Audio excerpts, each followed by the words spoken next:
I had always thought that college was going to be my fresh start. Finally, a place where I could reinvent myself, be whoever I wanted, and leave all the awkwardness and limitations of high school behind. With my bags packed, heart racing, and endless possibilities swirling in my mind, I took my first steps onto campus, ready to dive into this new world. But little did I know that everything would take an unexpected turn, setting my life on a completely different path from what I had imagined. The first day was overwhelming, to put it mildly. The campus felt like a massive labyrinth full of strangers. Everywhere I looked, I saw unfamiliar faces, each one seeming more confident than the last. Freshmen swarmed around, wide-eyed and eager like me, but already grouped up, and then there were the upperclassmen who seemed to walk the campus like they owned it. I tried to blend in, ignoring the pangs of nervousness in my stomach. The pressure to fit in, to find my people, was intense. I felt like every move I made was on display, each step a part of an unspoken test of whether or not I belonged here. And that was when I noticed them. A group of jocks was hanging out near the campus gym, big guys with broad shoulders and cocky smiles, exuding that effortless confidence that only came with being athletic and popular. They were laughing, nudging each other, clearly plotting something. I could tell immediately that these guys had power, the kind of influence that could make or break you in this kind of environment. But their attention seemed to be focused on something, or rather, someone. Me. Before I could even process what was happening, they pounced. In what felt like a slow-motion nightmare, one of them uncapped a large bottle of some thick, neon green liquid. The reek hit me instantly, some kind of noxious mix of chemicals that smelled like a mix of old garbage and rotten eggs. Before I could react, they dumped it on me, drenching me from head to toe in the foul-smelling sludge.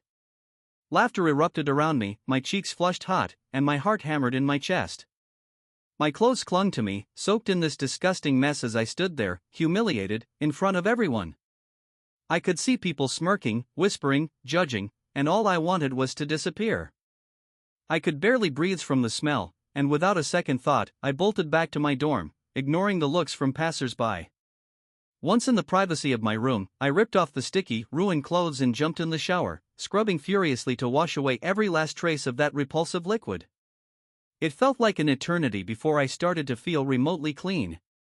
But as I dried off and looked at myself in the mirror, I noticed something strange. A red, angry-looking rash had spread across the back of my hand, and the itching was nearly unbearable. I tried to ignore it, hoping it would go away on its own, but the rash only seemed to grow angrier, and the itching turned into a constant burning sensation that I could not ignore. This was more than just embarrassment or irritation. Something was definitely wrong. I needed help, but I could not shake off the humiliation. I had hoped to start college with confidence and independence, but instead, I was already finding myself in a situation I could not handle alone. Swallowing my pride, I headed to the campus health center, hoping they could tell me what was going on. The health center was quiet, almost eerily so, with sterile white walls and the faint scent of disinfectant hanging in the air. After checking in at the front desk, I waited, feeling more and more self-conscious by the second. Finally, the nurse called my name, and I was led into a small examination room. The doctor who walked in was nothing like I had expected. She was young, maybe in her late 20s, with short, blonde hair and piercing blue eyes that seemed to see straight through me. Her figure was captivating, with a natural grace and poise that I could not look away from. Her lab coat fit her curves perfectly, accentuating an impressive physique that was both powerful and alluring. As she smiled, her warm expression put me at ease, if only for a moment. "So," she said, her voice soft but firm, "what seems to be the problem?" I hesitated, my face turning red as I explained the whole ordeal, feeling embarrassed and ridiculous as I relayed the details of my humiliation with the green liquid. She listened intently, her gaze never wavering, and I felt a strange mixture of comfort and tension under her gaze. When she took my hand to examine the rash, her touch was warm and gentle. She moved her fingers over my skin with a practiced precision, and I felt an unexpected shiver run through me. She looked up, meeting my eyes with an intensity that sent my heart racing. "It looks like an irritant reaction," she said thoughtfully. "Nothing too serious, but we will want to take care of it before it gets worse." Relieved, I nodded, feeling some of the tension ease. She reached into a drawer, pulling out a tube of cream, then paused, giving me a look that caught me off guard. Just out of curiosity, she began, her tone playful yet professional. Do you have any allergies, or any history of reactions to, well, anything unusual? The way she asked made my cheeks burn, but I managed to shake my head, trying to act as casually as possible. No, nothing like that, I mumbled, wishing I could disappear on the spot. She gave me a knowing smile, and for a brief moment, I wondered if she was teasing me. Her gaze lingered just a little too long, and I could feel my heartbeat quicken, the air between us charged with something I could not quite put into words. Handing me the cream, she leaned in just a bit closer than necessary, her voice dropping to a near whisper. If you ever need help with that particular reaction, she said with a wink, just come back and see me. My mind went blank, the words hanging in the air as she straightened up, her smile widening ever so slightly. I could not tell if she was simply being friendly, or if there was something more to her words, something she wanted me to understand without saying it outright. As I left the health center, her parting words echoed in my mind, fueling a mixture of confusion and excitement that I could not shake. Part of me wanted to laugh it off as nothing more than an odd encounter with a very attentive doctor. But another part could not help but wonder if there was more to it, if she had seen something in me that I had yet to discover about myself. In the days that followed, I found myself thinking about her more often than I cared to admit. Every time my hand tingled or the rash itched, I remembered her touch, her gaze, and the strange tension that had filled the room during our conversation. And with each memory, I felt an undeniable pull to return, to see if there was something real hidden behind her words. Despite my best efforts to move on, I could not shake the memory of that doctor's touch, her intense blue eyes, and the strange energy between us. As the days turned into weeks, my visits to the campus health center became more frequent than I had anticipated. Initially, I went to get the rash checked or pick up refills of the cream she had prescribed, but soon, those trips felt less like necessities and more like excuses. Each visit brought a new interaction, each one subtly different, with small, almost imperceptible gestures and glances that left me wondering. One day, as I waited in the examination room, a flicker of nervous anticipation buzzed under my skin, and I could feel my heart pounding. The moment she walked in, I felt that familiar electric charge in the air. Back again, are we? She said, smiling as she closed the door behind her. I tried to laugh it off, but my words came out as a nervous chuckle. Just, wanted to be sure everything was healing properly, I muttered, my voice barely hiding the thrill I felt being alone with her again. She stepped closer, her gaze locking onto mine. Her hands, cool and steady, lifted mine as she examined the fading rash on my hand. Her touch lingered, almost as if she was testing my reaction. I felt my pulse quicken, and for a brief moment, her fingers brushed against mine, sending a jolt of warmth straight through me. It is looking much better, she murmured, her voice low and soothing. She looked up, her eyes scanning my face as if searching for something beneath the surface. You heal quickly. Her words hung in the air, and for a second, neither of us moved. The silence was filled with an intensity that was as thrilling as it was terrifying. She did not break eye contact, and I felt as though she could see right through me, as if she knew exactly why I kept coming back, even if I could barely admit it to myself. But then, she shifted, pulling back and reaching into her drawer, breaking the moment. She pulled out a fresh tube of cream and placed it in my hand, her fingers brushing against mine again. Here you go. Same instructions, she said, her voice a bit softer than usual. I swallowed hard, gripping the cream tightly, trying to steady myself. Thank you, I managed to say, hoping my voice did not betray the whirlwind of emotions churning inside me. Just as I thought our encounter was over, she paused by the door, glancing back at me with a hint of a smile. She began, her tone casual, you do not always have to wait until something is wrong to come by. We could talk. My heart skipped a beat, and I tried to process what she was suggesting. Was she just being kind? Or was there something more to her words, a hidden invitation that I could not quite decipher? I nodded, unable to find the words to respond.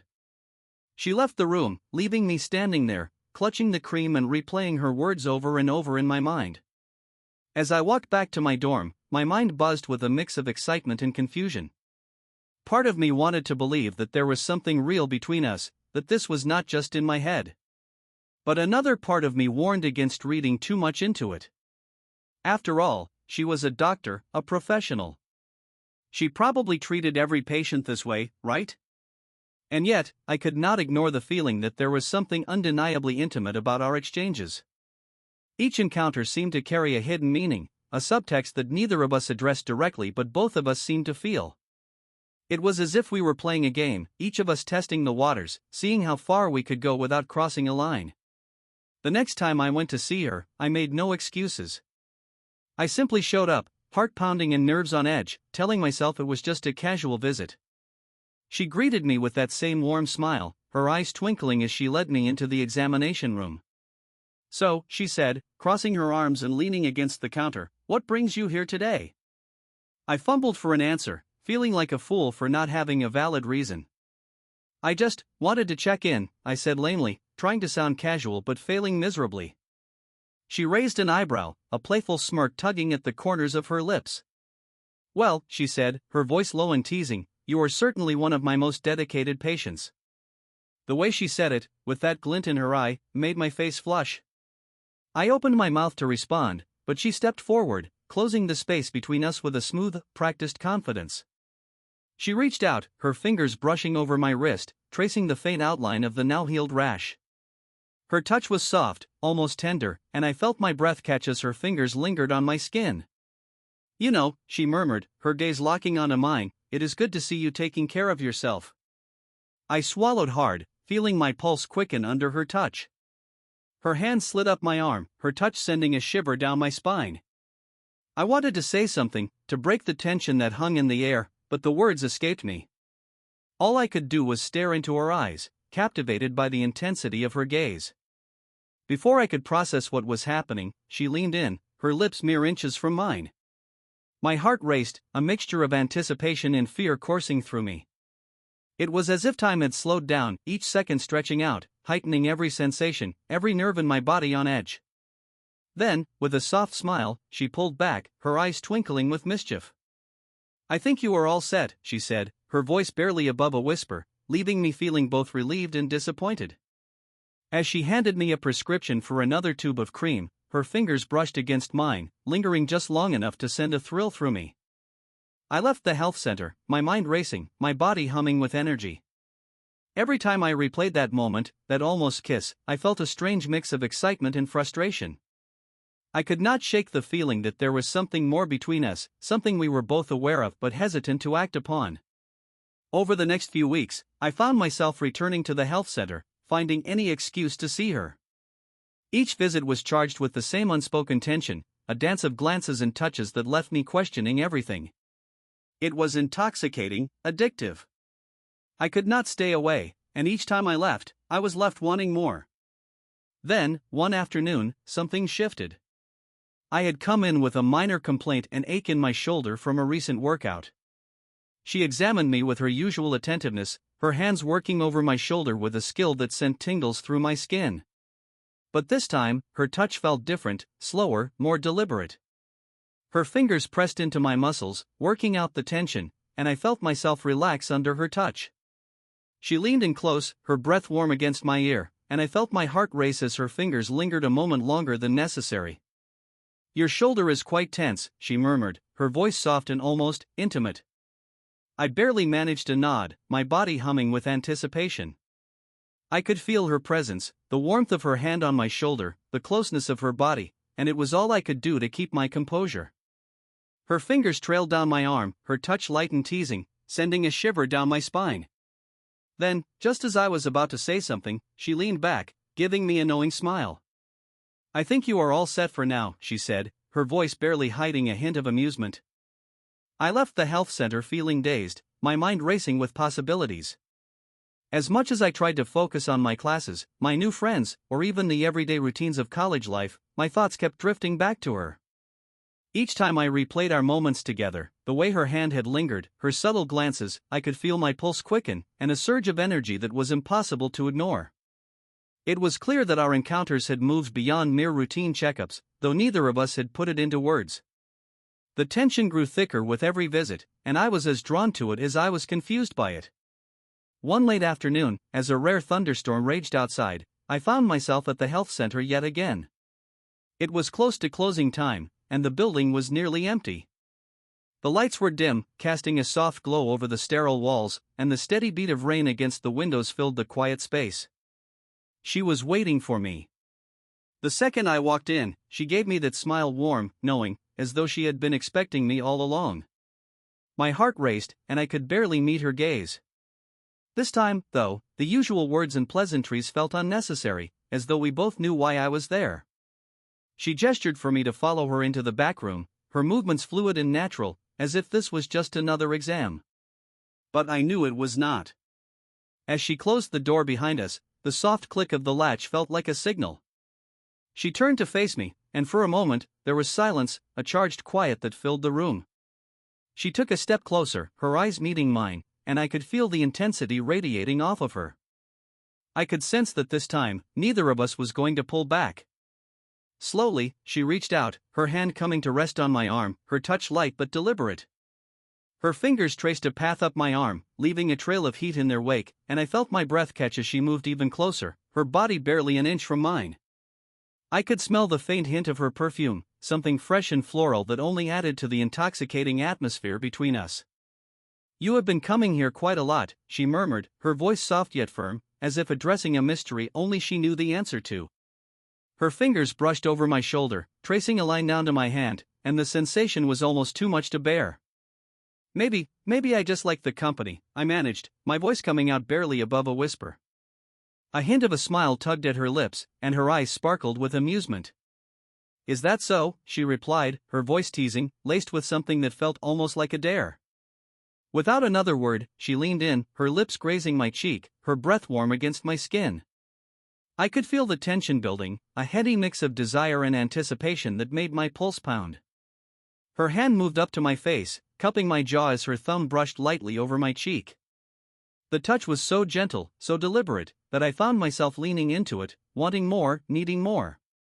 Finally, she closed the distance, her lips meeting mine in a kiss that was soft yet electrifying. Every nerve in my body came alive as our mouths moved together, exploring, tasting. Her hand slid down my back, pulling me closer, and I felt myself melting into her, every bit of tension I had felt in her presence dissolving into raw, unfiltered desire. The kiss deepened, growing more urgent, and I felt her fingers in my hair, tugging gently as her other hand slipped around my waist. The world outside disappeared, the storm, the health center, everything fading into the background as we lost ourselves in the heat of the moment. She pulled back slightly, her eyes searching mine, her breathing ragged. "Are you sure about this?" she asked, her voice a whisper that sent a shiver down my spine. I nodded, unable to form words, only able to feel the burning need between us.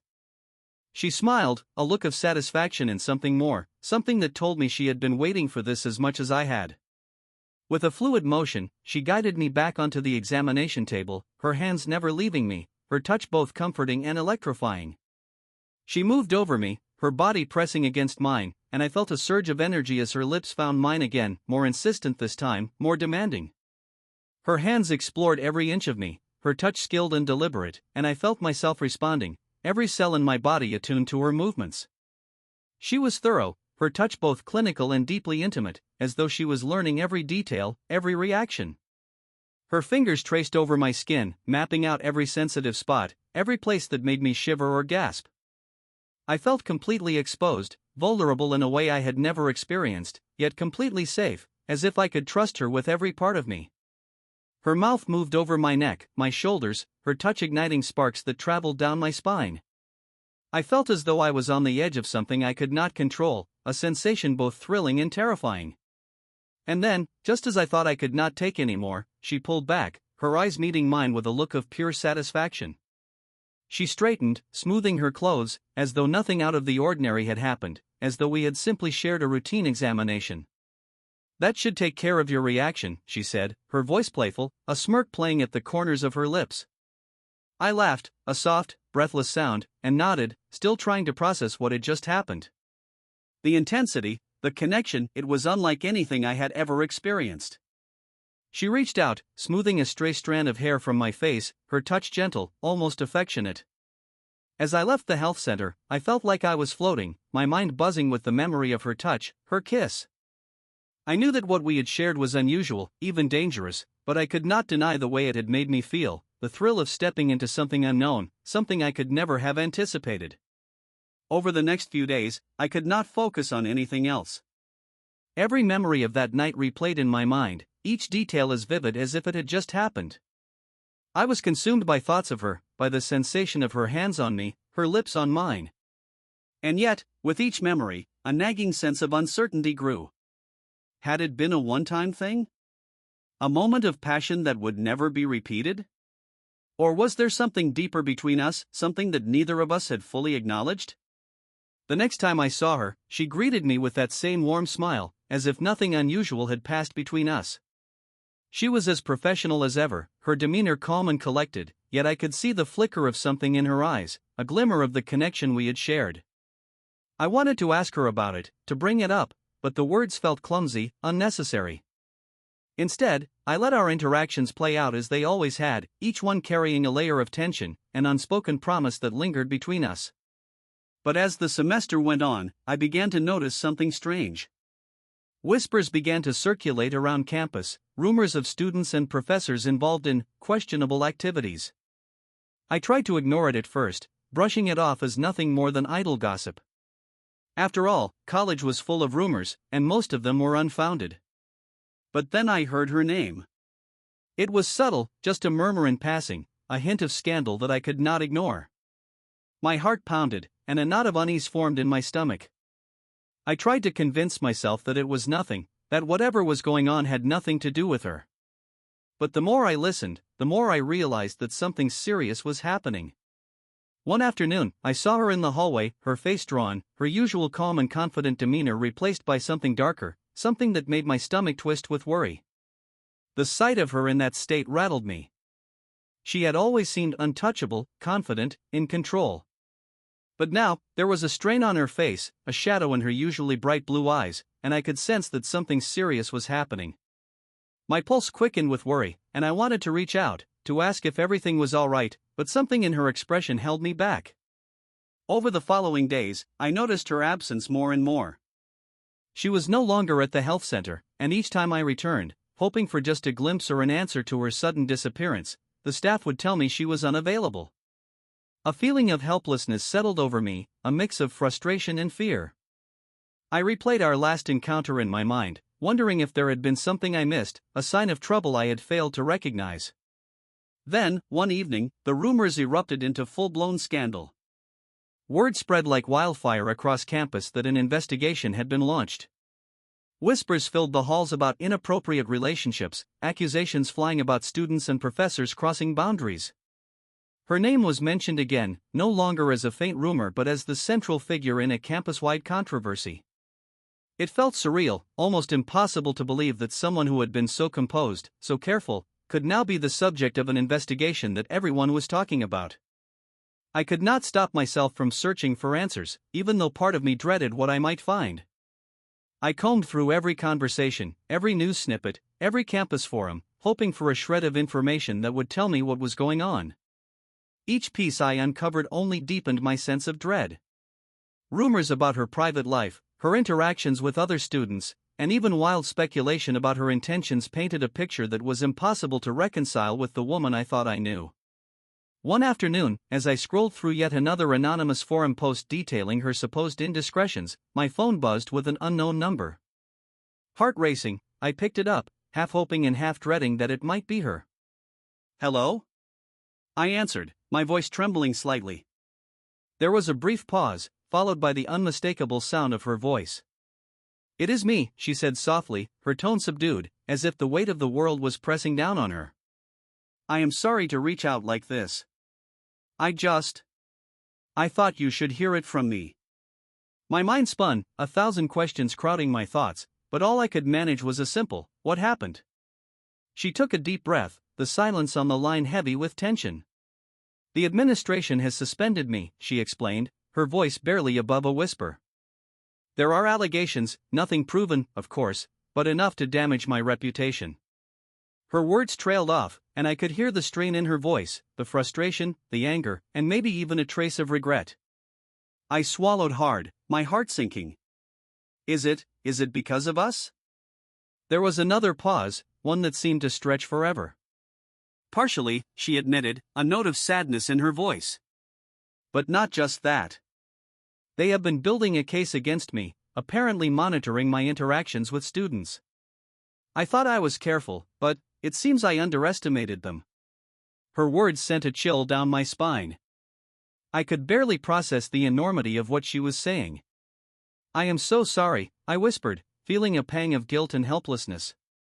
Do not apologize, she replied quickly, her voice filled with a fierce intensity. I do not regret it. Not a single moment. If anything, this has taught me more about myself than any class or lecture ever could. I listened in silence, my heart heavy with emotions I could barely understand. The thought of her leaving, of her being forced out like this, felt unbearable. What are you going to do now? I asked, my voice barely a whisper. There was a brief pause before she answered, her tone both resolved and sorrowful. I am leaving, she said simply. There is nothing left for me here. The investigation will carry on, and there is no way I can escape it. I have to go somewhere new, start over, rebuild. The words hit me like a punch to the gut. Part of me wanted to beg her to stay, to tell her that we could fight this together, but I knew it was impossible. She had made up her mind, and I could hear in her voice that she was ready to move on. Will I ever see you again? The question escaped my lips before I could stop it, my voice thick with the fear of losing her completely. There was a long silence, and for a moment I thought the call had dropped. But then she spoke, her voice soft and filled with a bittersweet longing. Maybe someday, she said quietly. But for now, it is better if we let this be our goodbye. I wanted to say something, to tell her how much she had meant to me, how deeply she had affected my life in such a short time. But the words would not come. Instead, I listened to the silence on the line, my mind racing with memories of our stolen moments, the passion we had shared, the connection that had felt so real, so undeniable. And then, with a quiet click, she was gone. The next day, the campus was buzzing with news of her departure. Rumors flew about her sudden disappearance, each one wilder than the last. Some said she had fled to another country, while others claimed she had been forced out by the administration. No one knew the full truth, but I carried it with me, a secret that weighed heavy on my heart. In the weeks that followed, I struggled to adjust to life without her. I threw myself into my studies, trying to distract myself, but the memories lingered, haunting me in quiet moments. I would catch myself remembering the feel of her hand on mine, the way her eyes had sparkled with mischief, the thrill of our encounters that had seemed so impossible, so forbidden. But as time passed, the intensity of those memories began to fade, replaced by a deeper understanding of what she had given me. She had shown me a side of myself I had never known, a confidence and resilience I did not realize I had. And while our time together had been brief, it had left a mark on me, one that would shape the person I was becoming. Years later, as I looked back on those early days of college, I realized how much she had influenced my journey. She had taught me to embrace the unexpected, to find courage in vulnerability, and to trust in the power of connection, however fleeting. Her memory remained a part of me, a reminder of a time when I had dared to step beyond the boundaries of convention, to explore the unknown with an open heart. And though I never saw her again, I often imagined her somewhere far away, starting fresh, her spirit unbroken, her laughter echoing in the halls of another life. In my mind, she was still the woman who had changed everything, the one who had opened my eyes to a world of possibilities I had never considered. And as I moved forward, her memory became more than just a chapter of my past. It became a part of me, a silent strength that I carried with me, a reminder of the time when I had learned to embrace the unexpected and discovered the courage to be myself, no matter the cost.